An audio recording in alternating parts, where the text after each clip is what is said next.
When I told my family I'd lost everything, they all disappeared, except my brother. What none of them knew was that I just won $50 million. My name's Caleb Monroe. I'm 34, and for most of my life, I thought family meant forever. We weren't perfect, but I believed we had each other's backs no matter what. Turns out I was wrong, painfully wrong, because when money entered the picture, I saw a side of my family I'll never forget. This isn't a story about luck. It's a story about truth, betrayal, and how pretending to be broke taught me who truly loved me and who never did. It happened on one of those gray, restless evenings where life just feels heavier than it should. I just finished a 12-hour shift at the tire shop, hands sore, uniform stained with oil, and stopped by the corner gas station to grab a soda and a sandwich. The woman at the counter was chatting with a regular who was buying a stack of lottery tickets. I remember him saying, "Hey, can't win if you don't play." I don't know why, but that stuck in my head. So I handed her a $5 bill and said, "Give me one of those too." That tiny decision changed everything. I scratched the ticket later that night at my kitchen table. My old fridge was humming, the light above me flickered, and my dinner was a microwave burrito. When I saw the matching numbers, I froze. I blinked, rubbed my eyes, then checked again. No mistake. I had just won $50 million. For a long moment, I just sat there in silence. Then I laughed. Hard, not from joy, but disbelief. You spend your life worrying about bills, rent, and debt. Then one day a piece of paper says you never have to worry again. But as the excitement faded, something colder crept in. Fear. See, I come from a family that talks a lot about love, but it's the kind of love that disappears when you stop giving. My mom, Sharon, was always borrowing money for one emergency or another. My dad, Leon, retired early, but constantly needed help just until the pension clears. And then there was my sister, Tricia, the storm in human form, always broke, always blaming someone else. When she wasn't asking for money, she was asking for favors. But my younger brother, Noah, was different. Quiet, steady, never asked for anything. He worked 2 jobs, took care of our parents' house whenever it fell apart, and somehow still found time to check on me when I was at my lowest. If there was one person in the world I trusted, it was him. So while every part of me wanted to call him that night and scream the news, something told me to wait. The next morning, I went to the state lottery office, hands shaking so bad I could barely hold the ticket. When the woman behind the counter confirmed it, my knees nearly gave out. After taxes, I'd walk away with about $30 million, more money than I could ever spend. But right there in that fluorescent lit office, I made a decision that would change everything. I wasn't going to tell anyone, not my parents, not Tricia, not even Noah, because for once, I needed to see who my family really was, without money clouding the truth. I moved quietly, set up a trust. Hired a financial advisor under a private LLC. I didn't buy anything flashy, didn't quit my job. I kept living the same life, just with a secret that could buy 10 lives over. Then little by little, I started a quiet test. My mom called first, asking for $1,000 for a dental emergency. I told her work had cut my hours, and I didn't have it. Her voice shifted instantly, sweet turned sharp. "Oh, well, I guess I'll ask Tricia. You've been different lately." Click. Then came my dad. He wanted help fixing his truck. I said I couldn't. He sighed. "Guess all that loyalty talk you always gave was just for show, huh?" It stung. Tricia was next. She called crying, said she was behind on rent. I told her I was barely making mine. She snapped, "Unbelievable, Caleb. I've always been there for you." She hadn't, but I bit my tongue. Within a week, all the calls slowed down. The texts stopped. The family group chat that used to buzz with memes and gossip went silent. It was like I disappeared, except for Noah. He showed up one Sunday morning, knocking on my door with 2 coffees and a bag of groceries. "Hey," he said softly, "you sounded tired on the phone." I lied and told him I was fine, but he saw through it. He looked around my apartment, the peeling paint, the empty fridge, and frowned. "You eating okay?" he asked. "Trying to," I said, half smiling. He reached into his wallet, pulled out $40 and pushed it toward me. "For groceries." I tried to laugh it off. "No, man, you need that." He shook his head. "You do it for me." That line stuck with me all night. He didn't ask questions. He didn't pity me. He just helped. The one person who had the least gave the most. After that, I took the act further. I quit my job, sold my car, and told everyone online that my life had fallen apart. I wanted to see if love survived without money. My mom texted once, "We're praying for you, but things are tight right now." My dad said nothing. Trisha blocked me. But Noah? He called every day, sometimes just to check in, sometimes to invite me to dinner. He'd make spaghetti, talk about work, never once ask about money. One night I overheard him on the phone with his landlord, offering to cover my share of rent, even though I didn't live there. I remember lying awake that night in his spare room, staring at the ceiling, thinking, how many people in the world would do that? I'd spent my whole life surrounded by takers, and suddenly, I realized there was only one giver among them. My brother. A few weeks later, I was scrolling through Facebook when I saw something that made my stomach twist. A photo of my family, Mom, Dad, and Trisha on a beach in Cancun. Tropical drinks, smiling faces, hashtags like family first and finally some peace. Not a single message to me. Not one call asking how I was holding up. Just sunshine and smiles as if I'd never existed. I remember whispering to myself, all right, message received. That night I looked at the envelope holding my lottery documents and thought, they'll never see this coming, because now it wasn't about money anymore. It was about truth, and they were about to see who I really was, just not the way they expected. I didn't tell anyone what I was planning. For weeks I just stayed quiet, playing the role of the struggling, broke version of myself. But inside I was watching, waiting for the right moment to expose the truth. Then out of nowhere, fate did it for me. It started on a Tuesday morning. I was at Noah's place, washing dishes after breakfast, when my phone buzzed. It was a message from my cousin Mel, who worked part-time at a law firm. Hey, Caleb, did you seriously win the lottery? Someone at the county office mentioned your name. My heart stopped. Somehow, despite all my precautions, the news had leaked. I didn't reply, but I knew it was only a matter of time before it reached my family. That night I went to bed uneasy. By the next morning, my phone was exploding with calls. The first one was from my mother. She didn't even say hello. Caleb, is it true? You won the lottery? Her voice wasn't excited. It was sharp, like she caught me hiding something. I hesitated. Where did you hear that? Don't play dumb, Caleb. Your cousin said it's all over town. $50 million. You didn't think we'd find out. There it was, no congratulations, no happiness, just anger. I said quietly, I wanted to keep it private. She scoffed. Private? From your own family? What kind of son does that? Then she hung up. 2 minutes later, my dad called. Son, we need to talk. This isn't how family works. You should have come to us first. He went on about loyalty, about how he sacrificed for us growing up. But I could hear what he was really saying. You owe us. Then Trisha called. Oh, so this is why you ghosted us, huh? Because you were hiding money?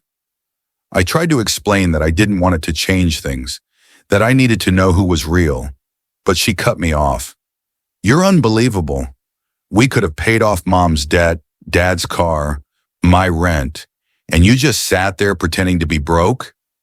I remember staring at the phone in disbelief. She wasn't hurt. She was furious that she didn't get a cut. And in that moment, the truth hit me hard. They hadn't loved me less because I was broke. They'd loved me only because I wasn't. By the next day, the entire family chat was blowing up. My aunt texted, "Your mother's heartbroken, Caleb. You should have trusted her."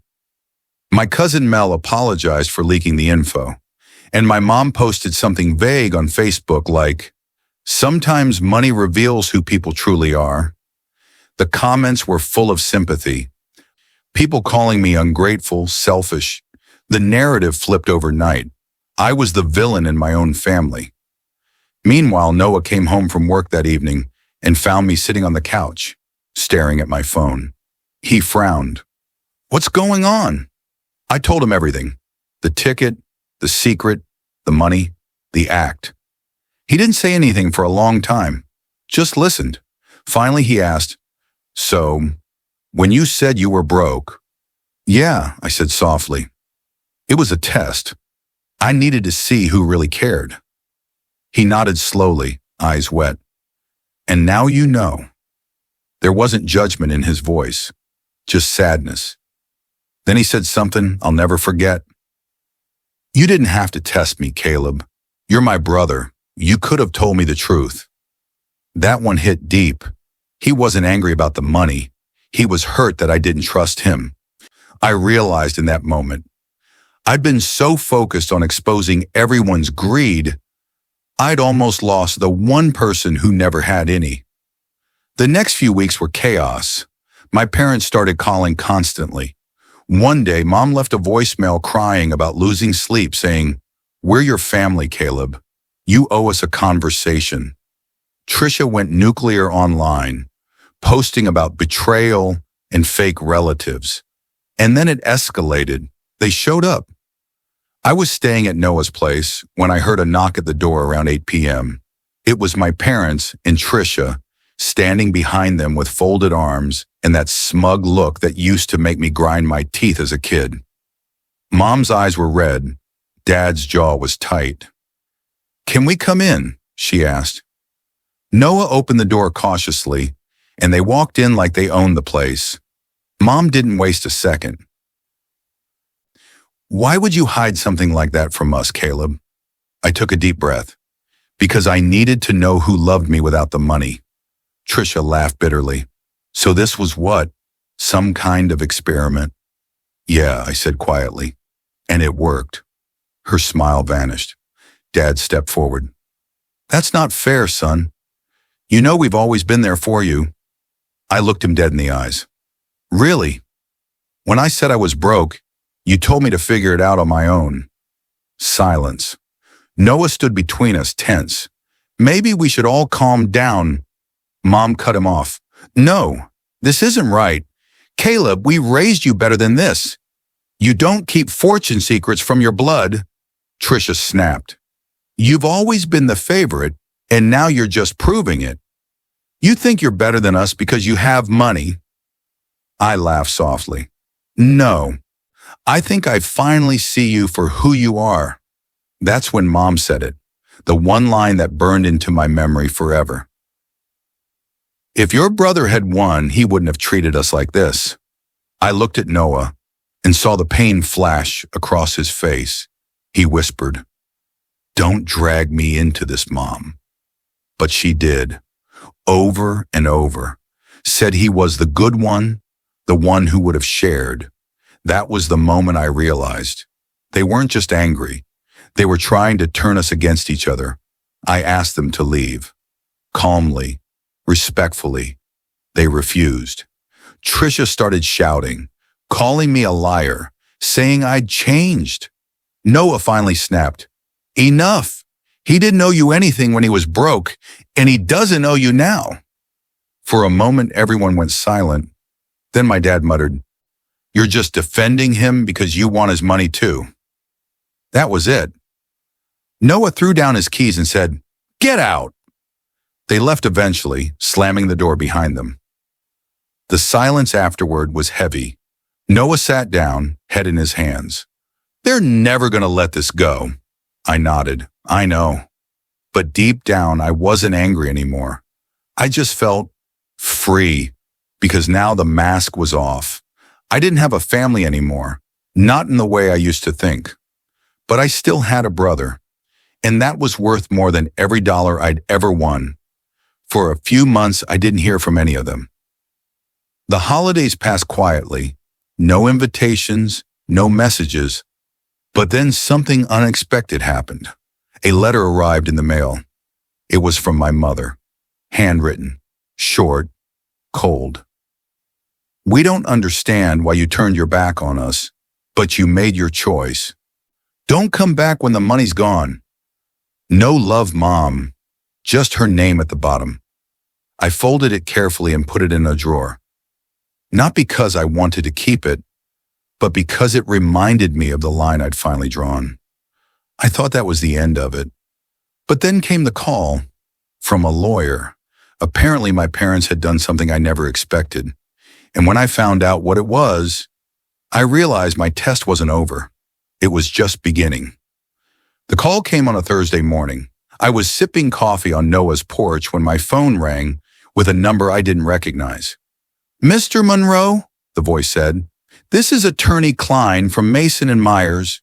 We represent your parents. The moment he said those words, I felt a familiar chill crawl up my spine. He continued, polite but rehearsed. They've filed a petition regarding the lottery funds you received. They're claiming entitlement to a portion on the grounds of emotional distress and familial dependency. I nearly dropped my mug. Wait, what? He cleared his throat. Essentially, they're asserting that your winnings were a shared family asset. They intend to pursue it legally. For a few seconds, all I could do was stare out at the empty street, my chest tight with disbelief. They weren't just angry anymore. They wanted to sue me, my own parents. That night, Noah came home from work to find me sitting at the kitchen table, surrounded by legal documents. He scanned the pages and said quietly, "They really did this?" "Yeah," I said, trying to steady my voice. "They hired a lawyer." He shook his head, pacing. "This is insane. You never owed them anything." "I know," I said, "but this isn't about money anymore. It's about control." For the first time in my life, I saw my parents clearly, not as people who needed help, but as people who couldn't stand the idea that I didn't need them. They didn't want justice. They wanted power. The next few weeks were brutal. Letters, calls, emails, all from lawyers or relatives telling me to make things right. My mom even texted, "This has gone too far, Caleb. We're your family. Don't make us your enemies." That line cut deep, not because it was true, but because it was already too late. Noah stood by me the entire time. He went with me to meetings, helped me sort paperwork, and even covered a few minor legal costs before I could move funds from my trust. When I offered to pay him back, he just smiled. "You don't owe me, man. We're family, the real kind." That one line, the real kind, stuck with me, because he was right. Blood doesn't make people family. Loyalty does. After a month of legal back and forth, my lawyer called. He sounded almost amused. "Caleb, they don't have a case. They're trying to prove your lottery winnings are a shared asset because of emotional dependency. It's nonsense, but," he paused, "they're leaking things to the press." And sure enough, the next morning, it hit. An article online. Local mechanic wins $50 million lottery, abandons his family. Complete with photos from my mom's Facebook. The story spread fast. Neighbors whispered. Old co-workers messaged me. Strangers commented things like, "Greedy people always show their true colors." I wanted to scream. Not because they believed the lies, but because my family had put them out there. That's when I decided, if they wanted a show, I'd give them one, but not the kind they expected. I called a meeting, invited everyone, Mom, Dad, Trisha, even the cousins who joined the gossip bandwagon. I rented a small conference room downtown and sent word through the lawyer that I was ready to resolve things. They showed up right on time. Mom walked in first, chin high, dressed like she was attending a funeral. Dad followed, stiff and silent. Trisha strutted in last, smirking like she'd already won.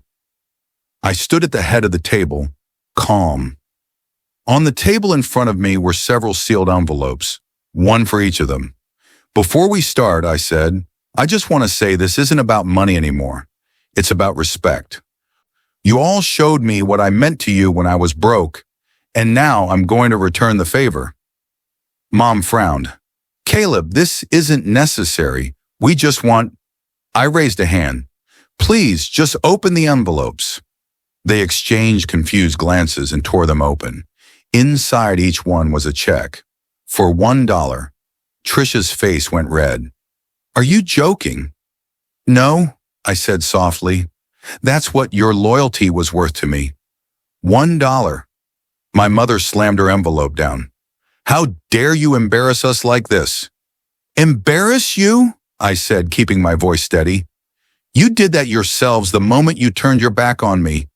You had a chance to be in my life when you thought I had nothing, and you chose to walk away. Dad leaned forward. You're bitter. You're proving our point. I looked him in the eye. No, Dad. I'm proving that money doesn't change people. It just shows who they've been all along. The room went silent. No one had anything to say. Finally, I stood, pushed a second envelope across the table, this one addressed to Noah. He looked at me warily. What's this? I smiled. Something I should have done a long time ago. He opened it slowly, eyes scanning the papers. His jaw dropped. It wasn't a check. It was a deed to a house, fully paid off, in his name. He looked up, shocked. Caleb, what is this? I said quietly. You gave me a couch when I had nowhere to go. You fed me when I pretended to be broke. You never asked for a thing. So, that's for you. No strings, no games. He started shaking his head, tearing up. You don't have to. I know, I interrupted, but I want to. You're my brother. You're the only family I've got left. The others sat there stunned. Mom whispered, You're giving him a house?